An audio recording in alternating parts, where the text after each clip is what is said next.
윤석열 당선인은 지난 20일 대통령 집무실을 용산으로 이전하겠다고 발표했습니다. 대통령 당선 이후 11일 만에 초구석 결정입니다. 그러나 시작 초기부터 말들이 많습니다. 코로나 대유행에 여러 소상공인이 어려움을 겪고 있는 시기에 막대한 예산과 더불어 안보 공백, 시민 불편 등 여러 문제가 지적되고 있음에도 윤석열 당선인은 지나치리만큼 성급한 결정을 내렸습니다. 사실 윤 당선인이 후보 시절 내놓았던 공약은 광화문 이전이었습니다. 당선 직후 그동안 언급조차 없었던 국방부 청사를 11일 만에 낙점했습니다. 이것이야말로 공약 파기이며 졸속, 부실행정, 월권이라는 비난이 이어집니다. 윤 당선인은 이러한 문제 해결과 소통보다는 정면 돌파, 불통을 택한 것으로 보입니다.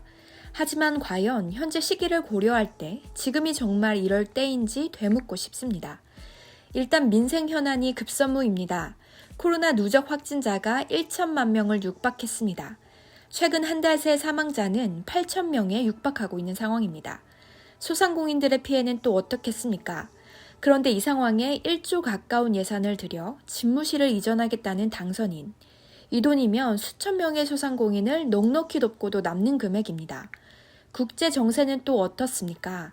북한의 잇따른 미사일 실험 발사와 미국, 중국 간의 대립, 러시아의 우크라이나 침공으로 인해 그 어느 때보다 세계가 긴장감에 휩싸여 있습니다. 우리 군 또한 최고의 안보 대비 태세를 유지해도 모자랄 판국의 국방부 이전이요.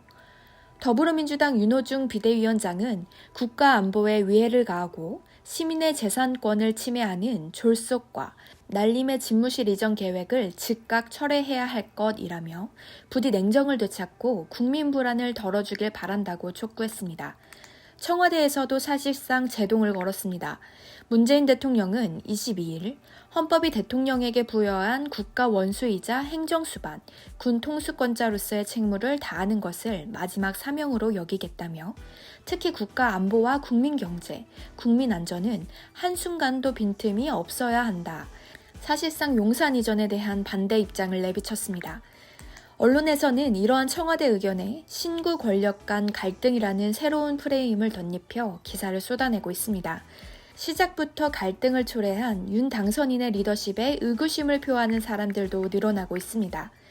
오늘 오전 청와대 집무실 이전과 관련된 여론조사 결과가 나왔습니다.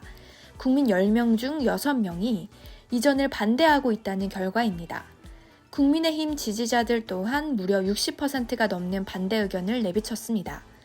윤 당선인은 봄꽃이 지기 전 국민에게 청와대를 돌려드리겠다 공언한 바 있는데요. 여러 국민들은 이제 되묻고 싶어집니다. 정말 우리를 위해 청와대를 돌려주는 것이 맞느냐고 말입니다. 시청해주셔서 감사합니다.